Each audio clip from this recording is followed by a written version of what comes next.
Guys, welcome back to my YouTube channel Vinod classes.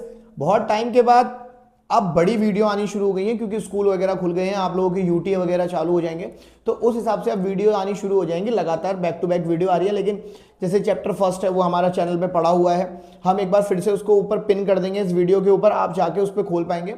जितनी जल्दी हो आप सारी वीडियो को देखते रहें, ठीक है। आज हमारी तरफ जो हम बढ़ रहे हैं आगे मेरे बच्चे, आज हम आगे बढ़ रहे हैं चैप्टर 5 की तरफ, जिसका नाम है एपी अर्थमेटिक प्रोग्रेशन, ठीक है। मेरे बच्चे टॉपिक को उसी हिसाब से कवर करेंगे जैसे हमें जरूरत पड़ेगी, ज्यादा तामझाम नहीं करेंगे।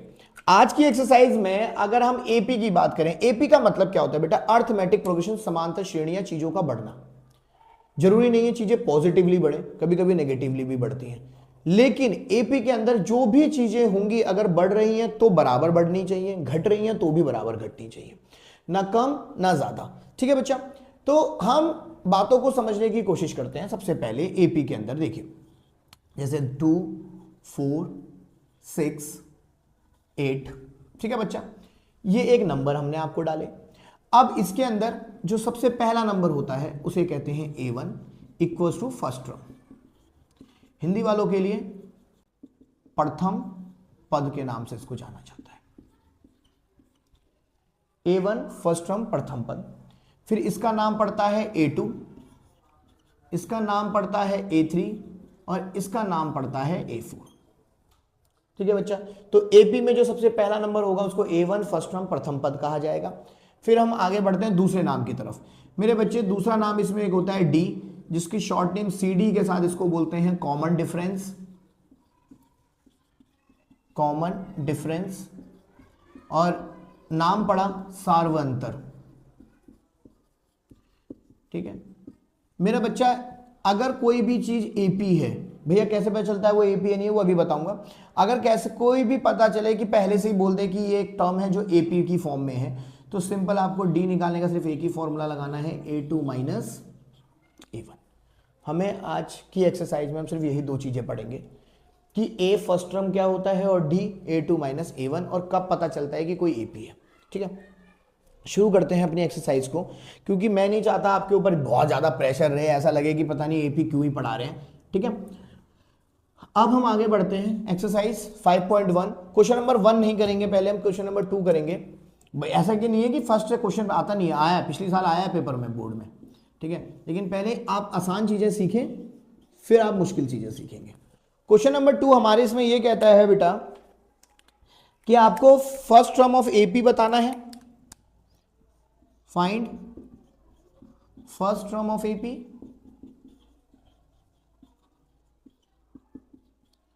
साथ ही साथ और आपको इसके साथ बताना है कॉमन डिफरेंस। अच्छा ठीक है, आपको इसमें निकालने हैं फाइंड 4 टर्म ऑफ एपी। आपको सेकंड क्वेश्चन में निकालना है फाइंड 4 टर्म ऑफ एपी, जिसका फर्स्ट टर्म और कॉमन डिफरेंस आपको गिवन है, ये आपको दिया हुआ है। आपको अगली 4 टर्म निकालनी है किसकी? एपी की, ठीक है। मेरे बच्चे, पहले एक इजी और एक फिर टफ, यानी ए दिया है उन्होंने 10 यानी फर्स्ट टर्म, और डी भी उन्होंने दिया है 10। मेरा बच्चा, जो भी उन्होंने ए दिया होगा, ठीक है, उसी को हम कहेंगे A1, तो A1 मिल गया हमें 10। अब A2 निकालने के लिए A1 में D प्लस कर देंगे। A1 की वैल्यू 10, D भी 10, 10 कितना हो गया? 20। अब इसी तरीके से A2 प्लस D, जस्ट पीछे वाले में कॉमन डिफरेंस प्लस करो, क्योंकि मैंने क्या कहा था, एपी का मतलब कि हर बार डिफरेंस बराबर रहने चाहिए, बस बात खत्म। A2 कितना निकाला हमने? 20, D कितना दिया है? 10, कितना हो गया बेटा? 30। A4, A3 plus D, A3 हमने 30, D हमारा 10, कितना हो गया? 40।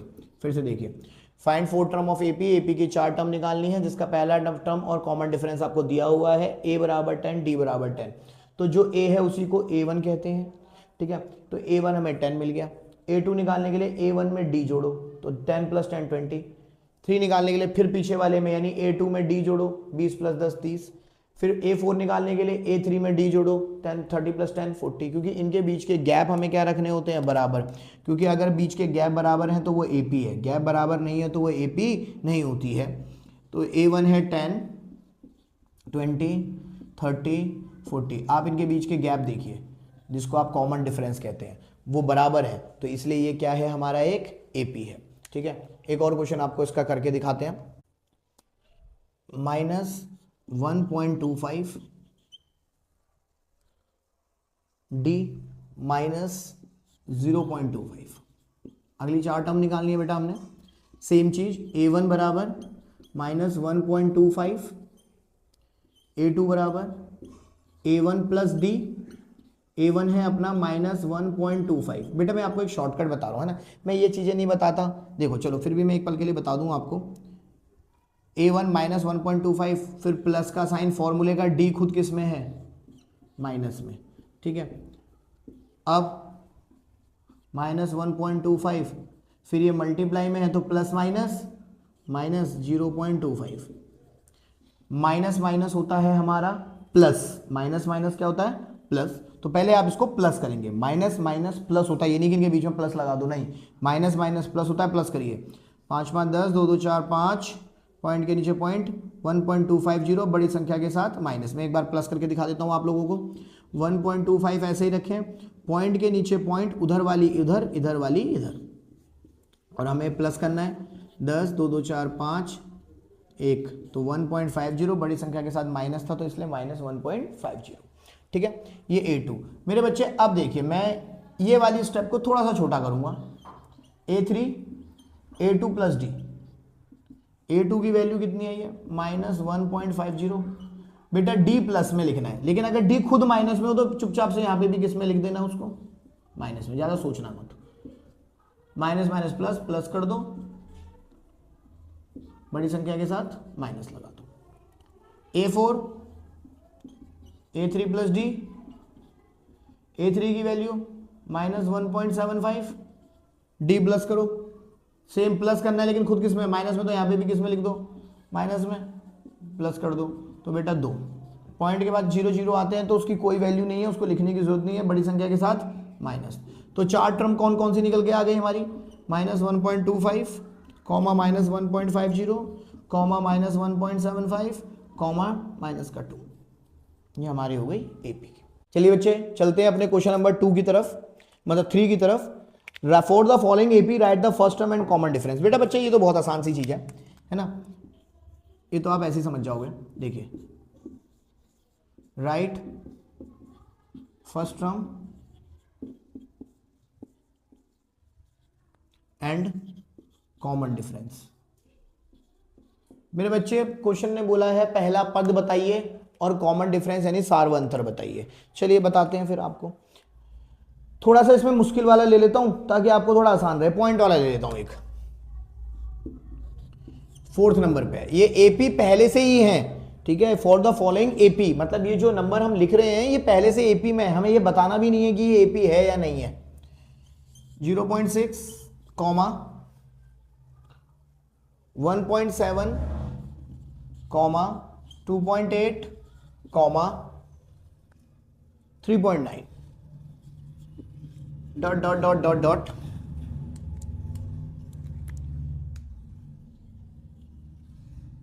हमें इसका फर्स्ट टर्म बताना है यानी A1 बताना है। मेरे बच्चे मैंने क्या कहा था, जो पहले नंबर पे है वही फर्स्ट टर्म है, 0.6।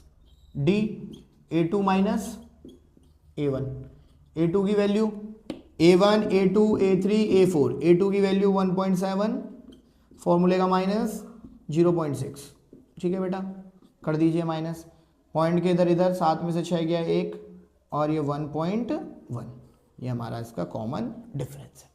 ठीक है, खत्म हो गया 3rd question.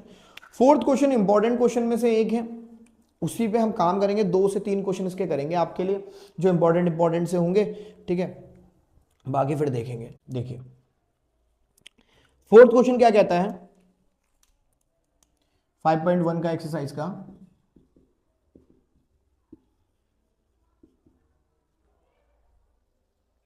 Which of AP, which of following AP, यहां पूछा जा रहा है क्या ये एपी है। If AP right next 3 terms, अगर एपी है तो अगली 3 टर्म्स आपने लिखनी है, ठीक है। अगर एपी है तो आपने नेक्स्ट 3 टर्म्स लिखनी है। ये हमें कैसे पता चलता है कि बच्चे कोई चीज एपी है या नहीं है, तो इसके लिए हम लोग आपको एक क्वेश्चन बताते हैं, क्योंकि मैं पहली थ्योरी में बता देता तो आपको समझ में नहीं आता, ठीक है। 2 4 8 16, वैसे मैं 2-3 बार बोल चुका हूं कि इनके बीच के गैप बराबर होने चाहिए। अगर गैप बराबर नहीं होंगे तो ये एपी नहीं होगा, लेकिन गैप को हमारे यहाँ एक नाम दिया गया है एपी में, जिसको कहते हैं कॉमन डिफरेंस, यानी कि सार्व अंतर, जिसको हमने डिनोट करना है डी से। सॉल्यूशन, सबसे पहले जब आपको एपी पूछा जाए तो आपने सबके बीच के गैप निकालने हैं, ठीक है। a1 a2 a3 a4, a1 a2 a3 a4, a1 a2 a3 a4, ठीक है। तो d बराबर a2 minus a1, 4 minus 2, answer आया हमारा 2, ठीक है। एक और बार करना है d, a3 minus a2, a3 की वैल्यू 8, a2 की वैल्यू 4। देखिए गैप अलग आ गया, यहाँ 2 गैप आ रहा है, यहाँ कितना गैप आ रहा है 4, तो यहाँ लिख देंगे इट इज नॉट एपी, खत्म। क्योंकि उसने बोला अगर एपी होगा तो अगली 3 टर्म्स में जाना है, एपी नहीं होगा तो अगली 3 टर्म्स में नहीं जाना है, तो ये एपी नहीं है, नहीं गए अगली 3 टर्म्स में, खत्म हो गया क्वेश्चन, ठीक है। 2, 5/2, 3, 7/2 ये हमारे पास है। चेक करना है पहले ये एपी है या नहीं है। a1 a2 a3 a4, a1 a2 a3 a4। सबसे पहले डी, एक बार मैं लिख देता हूं आप लोगों के लिए, a1 a2 a3 a4, D common difference a2 minus a1। मेरे बच्चे a2 है 5/2, a1 है 2, ठीक है। मेरा बच्चा इसका नीचे नंबर है, इसके नीचे नंबर नहीं है, तो जिसके नीचे नंबर नहीं होता उसके नीचे कितना लिख देते हैं हम लोग 1। आप लोगों को बहुत बार वीडियोस में मैं बता चुका हूँ, बेसिक वीडियो भी मैंने बहुत बनाई है, उसमें भी मैंने बताया। अब आप नीचे वालों के आपस में पहले क्या कर देंगे, मल्टीप्लाई, 2 1 जा 2, यहाँ करेंगे 5 1 जा 5, यहाँ करेंगे 2 2 जा 4, तो 5 में से 4 गया, कितना बचेगा बेटा 1/2। चलो जी, एक डी आ गया, एक और बार निकालते हैं। a3 माइनस a2, a3 की वैल्यू 3 माइनस 5/2, जिसके नीचे कुछ नहीं उसके नीचे 1, 2 1 जा 2, 3 2 जा 6, 5 1 जा 5, इसका भी डी कितना आया 1/2। फाइनली 2 डी एक जैसे दिख रहे हैं, तो अब चौथे वाले पे यानी कि हमें तीसरा वाला निकालना पड़ेगा, a4 माइनस a3। अगर ये सेम ना आते तो क्वेश्चन यहीं छोड़ देता मैं, यहाँ सेम आ गए तो अब आगे बढ़ना पड़ रहा है। a4 कितना 7/2 माइनस 3, जिसके नीचे कुछ नहीं 1, 2 1 जा 2, 7 1 जा 7, 3 2 जा 6, तो ये भी हो गया 1/2। मुबारक हो, तीनों डी एक जैसे आ गए, तो ये हमारा क्या बन जाएगा बेटा, इट इज एन एपी। ये क्या है, एक एपी है। और जैसे ही ये एपी बना, अब हमें अगले 3 टर्म्स निकालने पड़ेंगे, ठीक है। जैसे ही ये एपी बना हमें अगले 3 टर्म्स निकालने पड़ेंगे। चलें आगे, इसको रफ कर देंगे, आप देखते रहना वीडियो में। अगले 3 टर्म्स के लिए याद रखना बेटे, हमारा डी कितना है 1/2, बस ये याद रख लेना, हमारा डी है 1/2। अब अगले 3 टर्म्स कौन सी निकलेंगी वो भी देखिए। देखिए बच्चे, a1 a2 a3 a4, तो अगली 3 टर्म्स कौन सी होंगी, a5 a6 a7, ठीक है। तो a5 निकालने के लिए इससे पिछले वाला कौन है, a4, उसमें d जोड़ना पड़ेगा। a6 निकालने के लिए इससे पिछले वाला कौन है, a5, d जोड़ना पड़ेगा। a7 निकालने के लिए इससे पिछला कौन है, a6, d जोड़ना पड़ेगा। a4 की वैल्यू 7/2, d की वैल्यू 1/2, हो गया 7 और 1 8/2, काटना मत, रुक जाना ही। a6 निकालने के लिए a5 8/2, d की वैल्यू 1/2, 9/2। भैया 9/2 कैसे, जब नीचे वाला एक जैसा हो तो उसको वैसे का वैसे ही लिखते हैं, ऊपर वाले को प्लस कर देते हैं, कोई मल्टीप्लाई करने की जरूरत नहीं पड़ती। नीचे वाला एक जैसा उसको वैसे ही लिखो, ऊपर वाले को जोड़ दो। a6 9/2, d जोड़ दो 1/2, नीचे वाला वैसे का वैसे ही, और 9 और 1 10, ठीक है। मेरे बच्चे मैंने इसलिए यहाँ नहीं काटा क्योंकि मुझे पता है बेस 2 जो है वो दोनों के लिए सेम है, डी के लिए और इसके लिए। अगर काट देते फिर वो मल्टीप्लाई वाला करना पड़ता।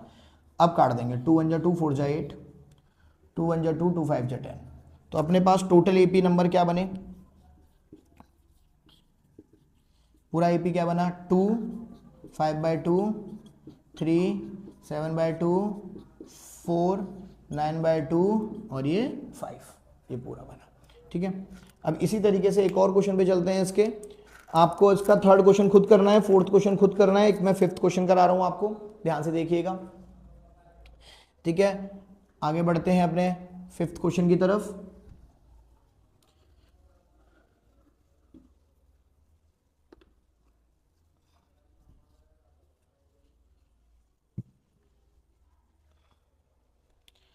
फिफ्थ क्वेश्चन की तरफ बढ़ेंगे, फिफ्थ क्वेश्चन की तरफ। 3 + √2 3 + 2 √2 3 + 3 √2। बस मेरी एक ट्रिक को यहाँ याद रख लेना, उसके बाद आपको कुछ करने की जरूरत नहीं पड़ेगी। A1 A2 ये बेटा पूरा A1 कॉमा तक पूरा, A2 कॉमा तक पूरा, A3 कॉमा तक पूरा, A4। ठीक है, सबसे पहले आपको इसका D निकालना है। D निकालने के लिए A2 - A1 आप करिएगा। A2 की वैल्यू 3 + √2 फॉर्मूले का माइनस और ये 3। मेरे बच्चे मेरी बात ध्यान से सुन लें, एक जैसी संख्या अगर एक बार प्लस में है और एक बार माइनस में तो वो आपस में कट जाती हैं, बचा √2। बहुत बढ़िया बात। D A3 - A2, A3 की वैल्यू है 3 + 2 √2। बस ये बात याद रख लेना, वो सारे बच्चे जो मैथ्स को टफ समझते हैं। A3 की वैल्यू 3 + 2 √2, फॉर्मूले का क्या है माइनस, आराम से फॉर्मूले का माइनस लगाएं। जैसे ही आप फॉर्मूले का माइनस लगा देंगे, ठीक है, तो जो A2 की वैल्यू है अगर वो बहुत बड़ी ऐसे वैल्यू है तो ये दोनों प्लस में है, ये भी प्लस में और ये भी प्लस में, कोई निशान ना हो तो दोनों प्लस में, ये भी प्लस में और ये भी प्लस में। फॉर्मूले का जैसे ही माइनस लगाओगे तो जो दोनों प्लस में है वो अपने आप ही किस में हो जाएंगे, माइनस में। वो अपने आप ही किस में हो जाएंगे, माइनस में। ऐसा क्यों भैया, क्योंकि जैसे माइनस और ये 3 + √2, तो देखो बेटा प्लस का प्लस माइनस, माइनस का 3 प्लस माइनस, माइनस का √2। तो मैं इतना तामझाम करा नहीं रहा हूं, मैंने बोला सीधा अगर फॉर्मूले का माइनस तो जो ऊपर आप नंबर उतार रहे हैं अगर वो प्लस में है तो दोनों को किस में उतार लेना, माइनस में। ठीक है, एक जैसी संख्या एक बार प्लस एक बार माइनस कट गई, अब बचा 2 √2 - √2। मेरे बच्चे रूट की संख्या प्लस माइनस के टाइम पे अगर एक जैसी हो तो उसको वैसे का वैसे ही लिखते हैं, दो में से एक गया, एक लिखने की कोई ज़रूरत नहीं है। आगे चलते हैं, मैं एक और बार आपको ये वाला पैटर्न फिर से बता देता हूँ। A4 - A3, A4 की वैल्यू 3 + 3 √2। अब ये दोनों प्लस में है, यहाँ साइन माइनस में, तो इन दोनों को अपने आप ही किस में लिख दो, माइनस में। साइन चेंज हो जाता है अगर बाहर माइनस हो और कोई प्लस का हो। अगर भैया ये माइनस में होते तो ये दोनों यहाँ किस में हो जाते, प्लस में हो जाते। ठीक है, बस प्लस का 3 माइनस का 3 कट गया, 3 + √2 - 2 √2, √2 ऐसी की ऐसी, 3 में से 2 गया, एक लिखने की कोई ज़रूरत नहीं है। तो एक और बार आपको मुबारक, √2 √2 √2 ये बन गया, इट इज़ एन AP। ये क्या बन गया बेटा, ये बन गई हमारी AP। ठीक है, अगली 3 टर्म्स निकालनी है हमने अपनी इस AP की, तो आप नोट कर लें। ठीक है, बस यहाँ पे याद रखें, A3 उतारा, यहाँ पे माइनस है लेकिन ये दोनों प्लस में, तो इसलिए दोनों को ही किस में लिख दो, माइनस में। आपको साइन वाइन को बदलने की जरूरत नहीं है, सिंपल ट्रिक में। A4 ये ऐसे ही, ये दोनों प्लस में, तो दोनों को साइड में किस में लिख दो, माइनस में, खत्म बात। अगली 5 टर्म, अगली टर्म निकालते हैं हम। A2 A3 A4, next A5, next A6, next A7। A5 के अंदर पुराना वाला नंबर A4 में D जोड़िए, A5 में D जोड़िए, A6 में D जोड़िए। मेरे बच्चे A4 है 3 + 3 √2 और D आया था √2। इसका कोई नहीं है क्योंकि इस पर रूट वाली संख्या नहीं है, तो ये ऐसे का ऐसे ही, ये दोनों एक जैसे हैं, √2 ऐसे ही 3 और इसके बाहर कुछ नहीं है, 1 4, 3 + 4 √2 3 + 4 √2 + √2 अगेन 3 ऐसे ही रहेगा, √2 ऐसे ही रहेगा, 4 और 1 5, तो 3 + 5 √2, 3 + 5 √2 + √2, 3 ऐसे ही रहेगा, 5 और 1 6 √2। तो अपने पास टोटल एपी नंबर क्या क्या बन गए? 3 + √2, 3 + 2 √2, 3 + 3 √2, 3 + 4 √2, 3 + 5 √2, 3 + 6 √2। ठीक है बच्चे, आप लोगों को होमवर्क कर लेना है 8 क्वेश्चन से, फर्स्ट 8 क्वेश्चन तक इसके, और जो इसके 9, 10, 11, 12, 13, 14 जो भी हैं वो आपको नेक्स्ट क्लास में, कल की क्लास में मिल जाएंगे। ठीक है, तो जितनी जल्दी हो सारे क्वेश्चनों को कर लीजिएगा, होमवर्क कर लीजिएगा फटाफट। Thank you so much video के साथ जुड़ने के लिए। ज़्यादा से ज़्यादा चैनल को सब्सक्राइब करें, लाइक करें, शेयर करें। आपके पास लगातार वीडियो आती रहेंगी, देखते रहें। ठीक है, थैंक यू।